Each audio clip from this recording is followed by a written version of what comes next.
Itu kan dari 2016 undang-undangnya. Kemudian kami dengan Bu Menteri Keuangan agar dipupuk dulu kredibilitasnya.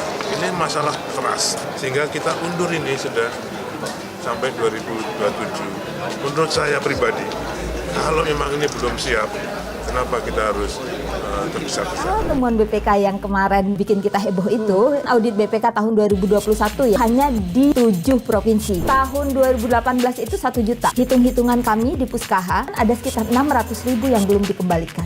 Wilnya kan sebenarnya kan membantu mereka yang dianggap belum memiliki rumah, bahu-membahu gotong royong dari para peserta untuk membantu peserta lainnya. Perumahan-perumahan yang dibangun dengan modal KPR itu letaknya di ujung dunia. Kondisi rumahnya juga sangat di bawah standar. Apakah kemudian ini memang bisa menjawab persoalan bahwa orang miskin nggak punya rumah? Meskipun ini udah dibantah ya sama Pak Muldoko. Apa iya jangan-jangan program ini untuk modal pemerintah bangun IKN? Mungkin nggak langsung kalau kita bayangkan membangun IKN itu ya. Tapi IKN itu kan nanti akan dibangun perumahan-perumahan untuk PNS. Ya menurut pemerintah ini pasti akan dilakukan di 2027. PNS saja yang jelas NIK-nya jelas, nomor PNS-nya jelas, masih berantakan database-nya. Itu sebabnya data pemilih kita kacau, data bansos kita kacau, karena semuanya berbasis NIK.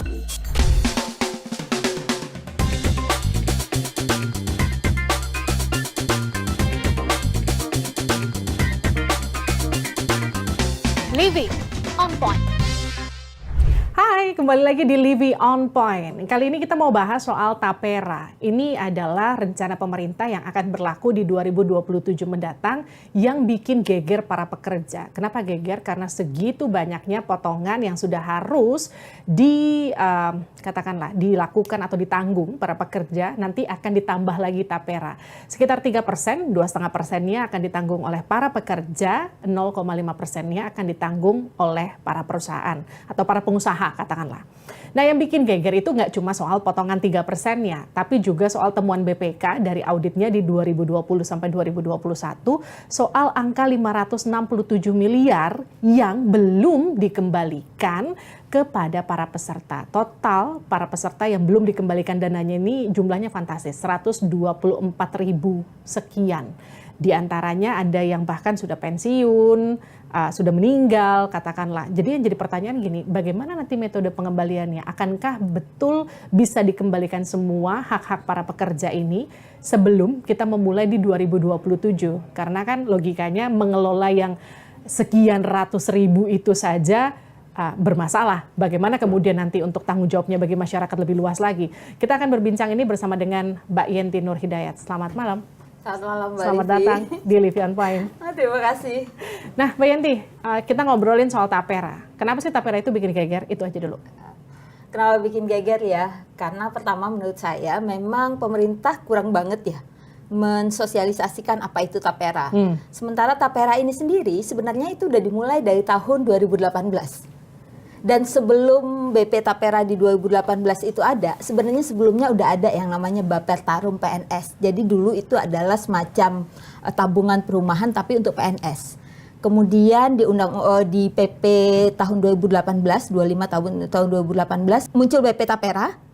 Bapertarum kemudian dilikuidasi seluruh aset PNS itu. Jadi sebelumnya udah ada PNS tuh, asetnya dimasukkan ke Tapera, BP Tapera. Itu asetnya itu nggak main-main juga. Ada 11,88 triliun aset dari Bapertarum PNS yang dipindah. Dan 11,88 triliun itu milik dari 5 juta lebih PNS. Di mana 1,02 juta itu sudah pensiun pada tahun 2018. Sudah balik belum tuh duitnya? Nah, itu yang jadi pertanyaan. Kalau temuan BPK yang kemarin bikin kita heboh itu kan audit BPK tahun 2021 ya, dan itu hanya di 7 provinsi. Oke, yang nilainya 567 miliar. Ya, itu hanya 7 provinsi. Itu 124.900 ya, kalau nggak salah datanya. Itu hanya audit di 7 dengan sampling 7 provinsi. Kita ada berapa provinsi? Okay. Atau kalau mau kita bandingkan sama tahun 2018 yang ada 1 juta lebih pensiunan yang seharusnya sudah dikembalikan uangnya. Kalau tahun 2021 ada temuan di 7 provinsi 5 miliar sekian itu, atau 567 miliar. Betul, 567 miliar itu, maka kita patut bertanya nih, tahun 2018 itu 1 juta. Kalau sekarang temuannya di 7 provinsi hanya 124.000, hitung-hitungan kami di Puskaha, kalau kita hitung, kemungkinan ada sekitar 600.000 yang belum dikembalikan. Oh wow. Itu yang patut kita Oke, pertanyakan sekarang ke gini, Tapera ya, menurut saya. Tapi kan temuan BPK juga menemukan adanya data ganda. Kalau Betul. tadi kan Anda katakan mungkin ada sekitar 600.000 yang belum dikembalikan. Kalau temuan BPK-nya 124.000 itu dari 7 kota sampling ya, katakanlah. 600.000 ini kan seluruh Indonesia ya. Ada data ganda nggak di situ? Nah, data ganda ini sebenarnya pengembalian ganda. Jadi kalau kita lihat audit BPK itu kami kemarin mengidentifikasi ya, itu ada sekitar 130 miliar lebih atau 40.266 peserta itu data ganda dan itu udah dibayarkan. Oke, berarti itu nggak problem ya? Udah selesai. Bukan no problem, tapi itu kerugian negaranya muncul di situ. Kebayangkan kalau 4.000 ini 2 kali dibayarkan dan nilainya 130 miliar. Artinya kalau 2 kali dibayarkan ada 130 miliar yang hilang kan? Baik. Kita bicara dari sisi ini dulu, dari sisi pekerjanya dulu. Okay. Nanti kita baru bahas soal bagaimana kerugian negara, apa yang kemudian didapatkan negara dengan program Tapera. Tapi dari sisi pekerja gini, mereka yang tidak dikembalikan haknya, itu yang jadi concern kita juga. Sebelum kemudian orang kan mikirnya gini, wah jangan dong. Mereka aja yang udah lebih dulu bertahun-tahun ikut Tapera aja duitnya nggak balik. Gimana kita nih yang belum mulai nih 2027? Boleh dong ada kekhawatiran itu. Betul. Kalau menurut Mbak Yanti sendiri, problemnya sebetulnya ada di mana sih? Kenapa itu bisa nggak balik? Oh, bisa nggak balik. Jadi saya kebetulan juga baca ya laporan keuangannya BP Tapera ya. Jadi seluruh simpanan nasabah atau simpanan peserta ditambah modal simpanan peserta sekarang itu mungkin udah berapa juta tuh peserta ya dari PNS. Dulu pemerintah udah ngasih APBN udah mengeluarkan di awal di 2018 itu 2,5 triliun untuk modal awalnya Tapera. Okay. Terus pemindahan aset dari Bappertarum 11,88 triliun. Ya, terus ada satu lagi sebenarnya kalau kita lihat di websitenya di keterangannya Tapera bahwa mereka nggak pakai tuh duit itu untuk operasional. Tetapi ada satu lagi FLPP namanya. FLPP itu adalah alokasi yang disediakan oleh APBN untuk membantu pembiayaan perumahan bagi masyarakat berpenghasilan rendah. Baik. Jadi yang sebenarnya selama ini diputar-putar untuk membiayai kredit perumahan, KPR, KRR, KBR itu sebenarnya dari dana FLPP. FLPP itu. Kalau kami dan itu jumlahnya itu sangat besar sekali. Kalau menurut keterangan Ditjen Pembendaharaan Negara yang bisa teman-teman lihat itu jumlahnya sampai kuartal pertama 2024 itu udah 102 triliun lebih. Oh wow. Itu yang sebenarnya diputar-putar. Jadi kalau tabungannya para pensiunan yang tabungannya para PNS yang tadi di awal ada 11,88, anggaplah pemindahan aset itu sekarang ada di mana, dipakai buat apa? Muncul nggak di dalam laporan keuangan mereka? Nah itu menarik untuk dilihat. Nah persoalannya ada di mana? Kalau kami melihat persoalannya ada 2 Mbak Livi. Jadi yang pertama regulasinya sendiri bermasalah. Oke. Yang kedua itu BP Taperanya sendiri bermasalah. Regulasi. Oke, aturannya dan BP Taperanya. Ya. Kita breakdown satu-satu. Dari sisi aturannya apa yang bermasalah? Kalau kita lihat ya itu kan induknya ada di Undang-Undang Nomor 4 Tahun 2016 ya. Tentang perumahan rakyat itu, tabungan perumahan rakyat ya. Di situ dijelaskan bahwa akan dibentuk BP Tapera. Kemudian ada yang namanya komite etik. Ada mobilisasi dana dari masyarakat. Tetapi gini, kebayang nggak? Uang dimobilisasi dari kita, disuruh nabung, tapi tidak ada unsur masyarakat yang terlibat ketika merencanakan undang-undang itu. Tidak ada unsur masyarakat yang dimasukkan untuk melakukan pengawasan terhadap pelaksanaan tabungan itu. Oke. Kira-kira apa yang terjadi? Jadi di Komite Tapera itu sendiri, ada namanya Komite Tapera yang menjadi pemegang kekuasaannya, kebijakannya Tapera itu ya. Itu Komite Tapera ini terdiri dari kementerian. Dan hanya 1 orang profesional yang ditunjuk oleh presiden. Jadi kita sebagai masyarakat yang punya tabungan itu nggak punya ruang sama sekali untuk kemudian mengontrol uang kita itu mengawasi ya? Iya, diinvestasikan kemana, resikonya seperti apa. Jangankan Tapera ya, kalau kita merujuk pada BPJS aja. BPJS itu paling tidak menurut saya walaupun BPJS masih punya banyak persoalan, BPJS itu punya yang namanya Dewan DJSN yang di dalamnya ada unsur masyarakat. Tetapi kalau tapera ini nggak ada sama sekali gitu loh. Nah, ruang itu yang sebenarnya sangat membahayakan ya, sehingga itu rawan banget nih. Ini rawan sebenarnya tabungan tapera ini rawan disalahgunakan kalau Oke, menurut sekarang gini. Tadi kan kita bicara soal kerugiannya dari sisi para peserta dan calonnya ya. Tapi kalau dari sisi keuntungan ada nggak yang akan didapat? Seharusnya ada keuntungan pemupukan ya, tapi ternyata itu kita nggak lihat tuh. Kalau kita coba dengar cerita-cerita peserta yang dia menabung, dia menjadi peserta 20 tahun, tapi kemudian jangankan kalau dihitung dikalikan saja, itu nggak cukup nilainya katanya dari jumlah itu. Atau hanya hitungan dia sebanyak dia menabung. 20 tahun orang menabung, kalau kita nabung di bank aja mungkin masih ada bunga-bunganya ya.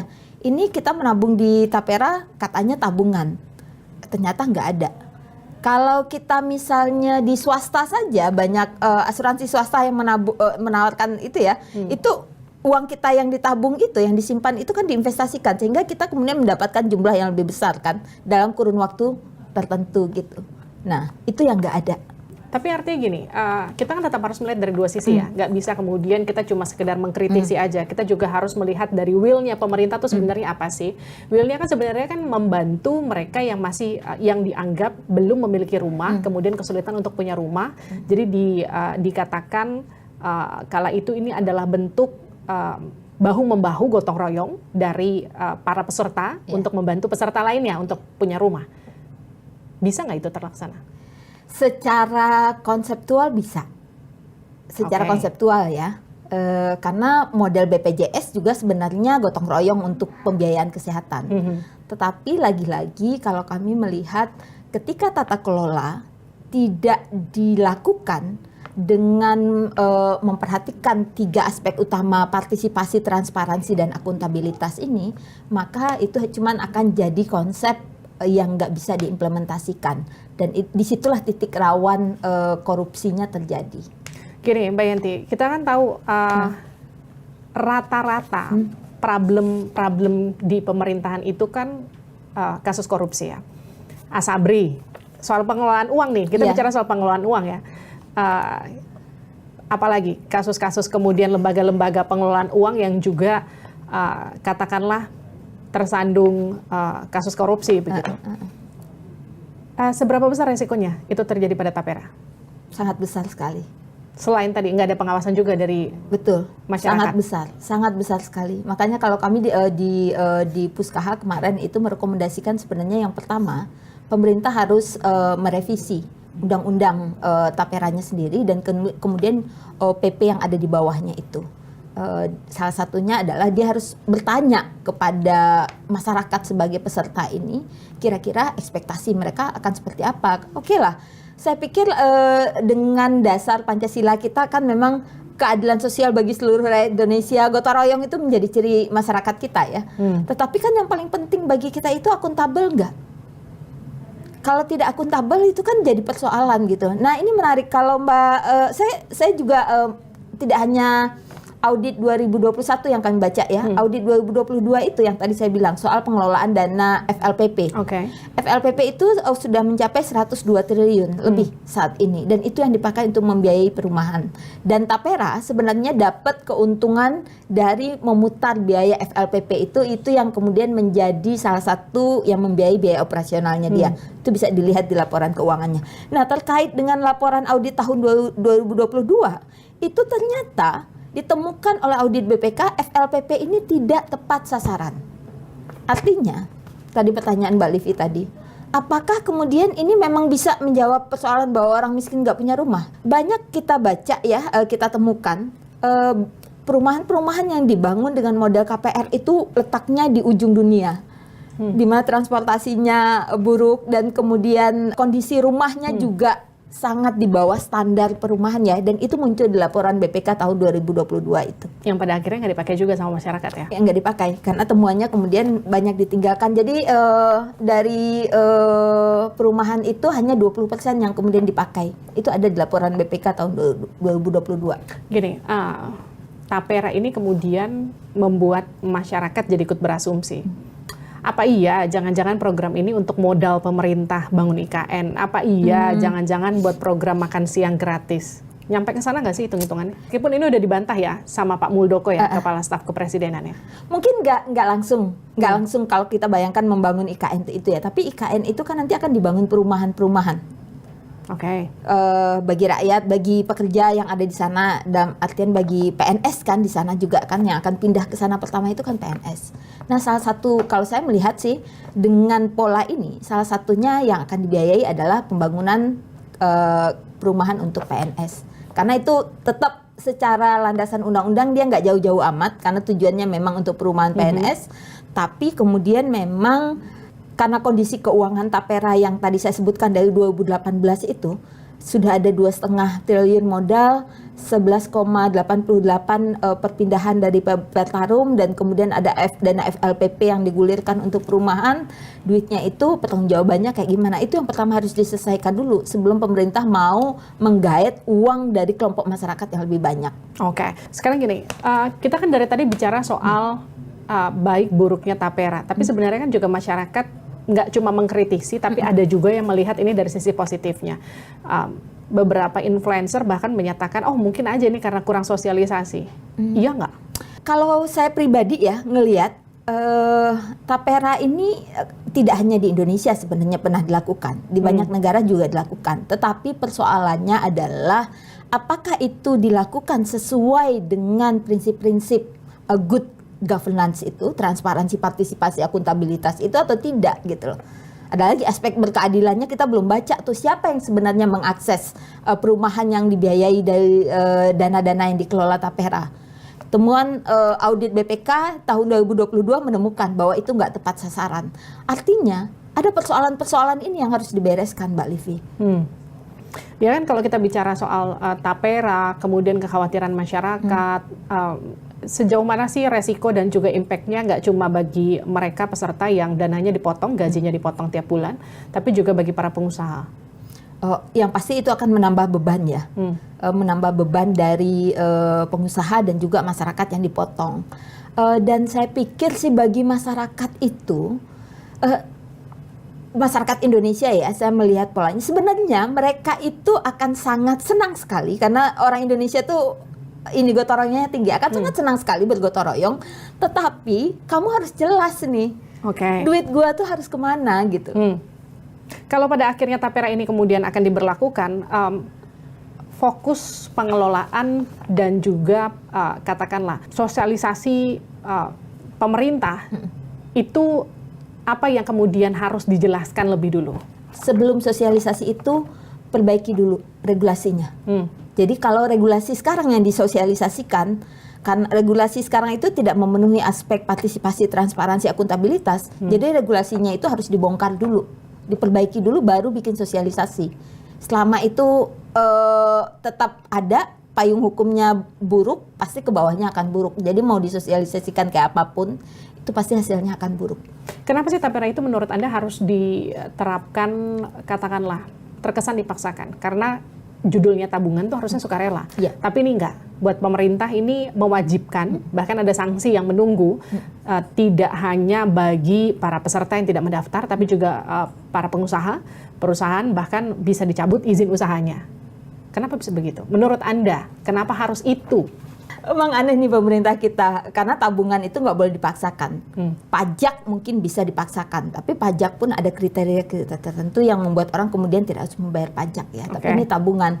Nah, saya melihat memang ada urgensi atau keterdesakan pemerintah terhadap mobilisasi dana-dana dalam negeri ya. Yaitu yang saya bilang mungkin tidak untuk membangun perumahan, perkantoran dan lain-lain, tetapi mungkin urgensinya adalah untuk membangun, kalau mau dihubungkan dengan IKN, membangun perumahan bagi PNS yang ditugaskan di IKN. Mungkin itu menjadi salah satu ininya. Yang pasti kalau kita ngelihat postur APBN kita, walaupun Bu Menteri kan bilang oh kita masih di batas aman ya, tetapi memang kelihatan sekali APBN kita saat ini sedang terengah-engah ya untuk mencari dana segar untuk pembiayaan proyek selain IKN, proyek strategis nasional yang lain itu kan butuh dana besar dan itu kemudian banyak yang nggak nggak berhasil dilakukan dengan baik ya, sehingga kemudian yang dipotong Mbak Livi itu adalah dana-dana pelayanan publik. Oke. Nah, saya lihat juga di situ sebenarnya keterdesakan untuk mengumpulkan atau memobilisasi dana tapera ini. Mbak, kita kan pernah lihat hitung-hitungan ya. Kalau dengan potongan 3% aja sampai kita pensiun, kira-kira berapa banyak dana yang dikumpulkan, dan itu jauh dari kalau kita bicara soal jadi bentuk bangunan rumah, itu jauh. Nggak cuma bicara soal jauh terpencil, bangunannya nggak layak, bahkan untuk jadi bangunan aja dengan potongan gaji 3% kita belum tentu jadi itu bangunan gitu. Menurut nanti gimana menurut Mbak Yenti? Realisasinya akan seperti apa ke depannya? Ya, jadi konsepnya mereka kan kita nabung. Terus orang yang nabung itu boleh ngambil kredit perumahan. Oke. Jadi kita bukan nabung terus tiba-tiba selesai ujuk-ujuk dapat rumah gitu ya? Enggak nabung ya? kita ambil kredit perumahan dan tetap bayar kredit. Oke.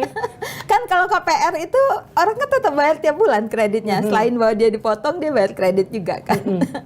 Kredit rumahnya kan dibayar gitu loh. Jadi bukan ujuk-ujuk kayak gitu. Jadi Cuman tapera ini bukan tabungan perumahan rakyat, tapi tabungan KPR rakyat gitu kali ya? Lebih tepatnya, enggak juga? mungkin kali ya. Karena toh kita juga tetap harus mencicil kan? Iya. Jadi selain dipotong, kita juga tetap harus bayar cicilan rumah. Iya. Jadi sebenarnya kalau saya lihat ya, tabungan kita itu kayak semacam tambahan uang muka aja. Oh, kalau gitu kenapa harus nunggu pensiun? Itu ke bagi yang nggak ngambil perumahan, nanti uangnya bisa dikembalikan setelah pensiun. Setelah pensiun. Ya. Tapi kalau kita ngambil rumah di masa produktif misalnya, itu jatuhnya seperti yang disebutkan, itu akan memangkas bunga.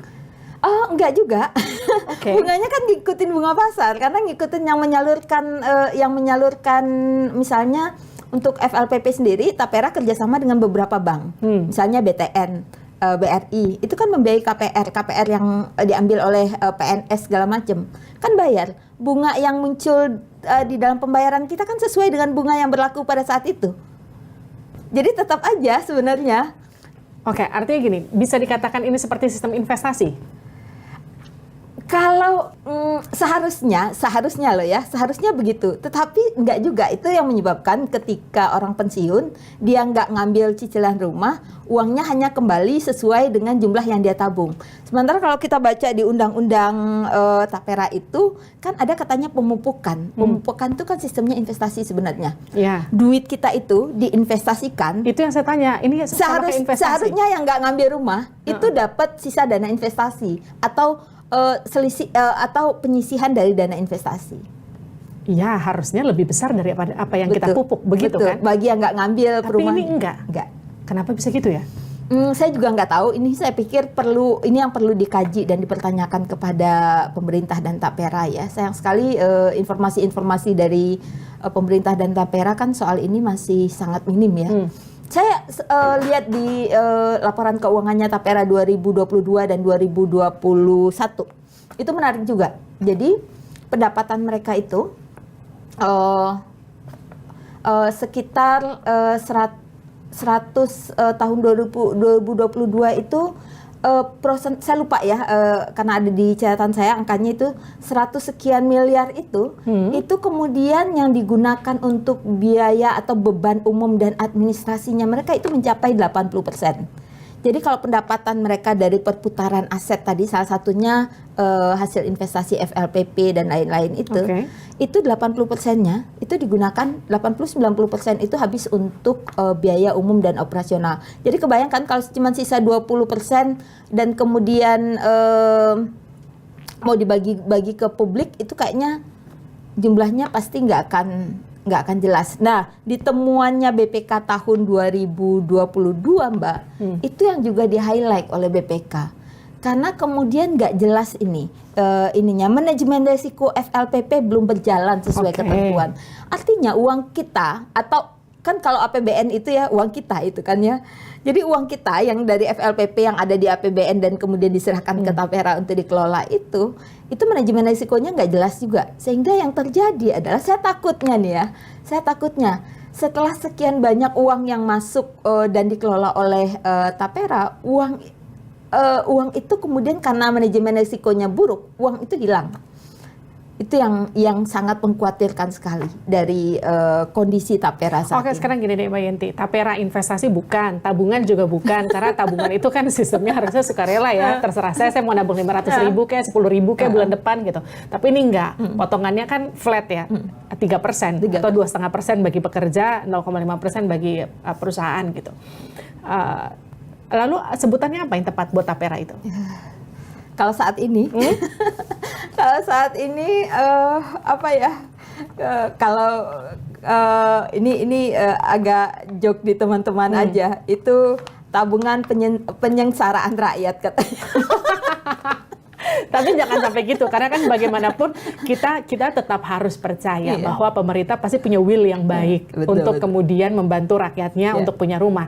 Tapi mungkin saja judulnya yang salah. Iya, betul. Judulnya yang salah, karena yang namanya tabungan itu konsepnya yang pasti nggak bisa maksa, apalagi ada sanksi yang menunggu kalau kita nggak ikut tapera. Jadi katakanlah gini, kalau memang ini pasti akan dilakukan sama pemerintah. Ya menurut pemerintah ini pasti akan dilakukan di 2027. Pembenahan apa dulu sih yang harus mereka lakukan sebelum itu bisa diterapkan di seluruh masyarakat? Pertama, regulasinya. Regulasinya memang harus ditinjau dan bahkan direvisi. Supaya aspek transparansi, partisipasi, akuntabilitas itu harus jadi dasar utama dulu. Jadi nggak apa-apa kalau mau bilang ini tabungan, fine aja. Tetapi kemudian bagaimanapun tabungan ini adalah tabungan dana publik. Sehingga model pengelolaannya juga harus lebih transparan dan partisipatif ya. Itu jadi regulasinya Undang-Undang Nomor 4 Tahun 2016 tentang tapera itu perlu direvisi. PP di bawahnya juga perlu direvisi. Ini kepesertaan di PP tapera itu nggak hanya menyangkut orang Indonesia loh. Tenaga kerja asing yang 6 bulan bekerja minimal di Indonesia juga harus ikut ini. Ikut sumbangan Ikut itu ya. sumbangan itu kita kan. katakan sumbangan ya, sebenarnya bukan lebih tabungan konsepnya.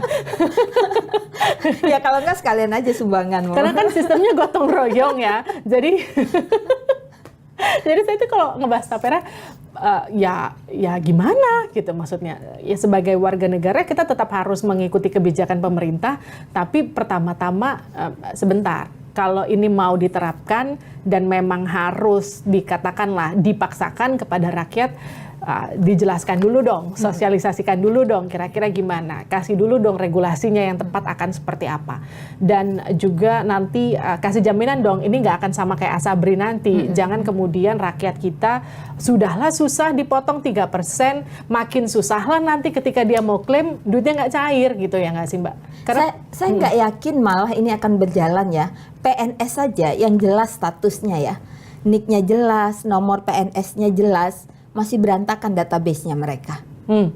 Apalagi kalau ini berlakukan universal yang basisnya adalah NIK.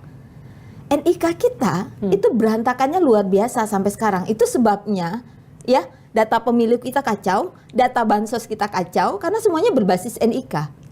Nah sekarang semua tapera berlaku untuk seluruh Indonesia, basisnya NIK juga. Nah, kalau data-data Bu Yenti gimana? Apalagi yang jadi catatan yang harus diantisipasi oleh pemerintah? Sinkronisasi data, kemudian soal siapa yang mengawasi, bagaimana mekanisme masyarakat bisa mempermudah mengambil tabungannya, atau bagaimana mereka dengan mudah bisa mengambil perumahan. Terus kemudian yang perlu dilihat juga adalah pada lembaga-lembaga yang menjadi pelaksana penyaluran dana-dana tapera ini. Jadi misalnya bank atau kredit perumahan dan lain-lain, itu harus ada standar perumahan yang jelas dan layak. Itu kayak gimana sih? Gitu loh. Jangan rumah yang baru dihuni tapi udah mau roboh. Oke, sekarang gini, katakanlah pemerintah akan bekerja keras tadi memperbaiki regulasi, mempercepat sosialisasi, meyakinkan masyarakat bahwa tapera ini tidak akan kemudian jadi tabungan yang katakanlah investasi bodong bagi rakyatnya sendiri. Betul. Bisa dikatakan begitu. 2027 Anda yakin nggak ini akan bisa terlaksana? Enggak. Masih lama loh, 3 tahun. Betul. Sebegitu banyaknya kah yang harus diperbaiki? Kalau kita merujuk pada ini ya, pengalaman BPJS aja, itu butuh berapa tahun supaya dia kemudian bisa dilakukan universal coverage-nya ya. Itu butuh lebih dari 9 tahun waktu itu untuk kemudian bisa diberlakukan. Dari perpindahan dulu kan jaminan kesehatan PNS itu sampai kemudian jadi BPJS itu lama banget.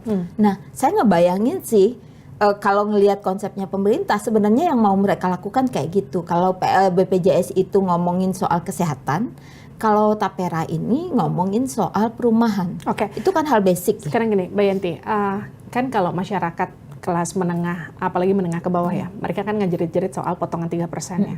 Kalau dari perbandingan di negara-negara tetangga lah, potongan kita tuh terlalu banyak nggak sih sebenarnya? Sebenarnya enggak. Sebenarnya enggak. Sebenarnya enggak. Lalu yang jadi problem apa? Problem kita itu korupsi, Mbak. Oke. Orang Indonesia itu disebut sebagai orang nomor 1 paling dermawan di dunia. Jadi makanya kalau udah ngomongin soal ngirim-ngirim bantuan segala macam orang Indonesia itu nomor 1. Jadi sebenarnya bukan soal besar kecilnya itu, tetapi adalah dia harus yakin uang saya sampainya kemana gitu. Oke, sekarang gini, problem kita korupsi, problem kita masyarakatnya dianggap nggak percaya kalau pemerintah ngelola uang mereka, katakanlah gitu. Gimana cara pemerintah meyakinkan kalau Tapera ini kan katanya nggak akan kayak Asabri, katanya kan kemudian tidak akan seperti kasus-kasus korupsi yang lainnya gitu. Ya pertama ajak ngomong rakyatnya kalau menurut saya. Jadi kalau pertanyaan gitu, ajak ngomong rakyatnya ketika membuat regulasi. Jadi kalau undang-undang Tapera itu direvisi oleh pemerintah, dia pertama harus ambil masukan dari semua kelompok. Walaupun pengusaha kan dibilang cuman membiayai 2,5% pekerjanya 0,5% dari pengusaha. Pengusaha itu pun menolak kan, karena kan merasa nggak pernah diajak ngomong. Apalagi masyarakat yang 2,5% pengusaha aja yang kita pikir yang punya duitnya, tapi pengusaha kan juga mikir kalau pekerja saya ada 1000-an, banyak juga yang harus dikeluarkan. Tapi persoalannya bukan itu kalau menurut saya. Ajak ngomong rakyatnya. Itulah yang disebut kalau di dalam teori di dalam pemerintahan itu sebagai good governance itu. Partisipasi publiknya itu adalah yang pertama. Oke. Saya masuk ke pertanyaan cepat ya buat Mbak Yanti ya. Tolong dijawab cepat. Optimis atau pesimis sama Tapera? Saat ini pesimis. Apa pertama kali yang harus dilakukan pemerintah untuk meyakinkan masyarakat soal Tapera itu akan bermanfaat buat mereka? Revisi undang-undangnya, ajak masyarakat bicara. Oke. Akankah Tapera akan berlaku di 2027? Tidak. Satu kata buat Tapera. Tata kelola yang buruk. Belum dimulai loh. Terima kasih Mbak Yanti Nur Hidayat sudah bergabung bersama kami di Living on Point. Tapi yang pasti tadi perbaiki regulasinya, yakinkan masyarakatnya, karena bagaimanapun di Tapera ini yang judulnya Tabungan Perumahan Rakyat, masyarakat yang judulnya akan bergotong royong ini kan juga sebagai investor ya. Jadi investor harus diyakinkan kemana kemudian uang mereka akan mengalir dan bagaimana cara mengelola uang mereka. Begitu kira-kira ya. Kita ketemu lagi di Living on Point berikutnya. Sampai jumpa.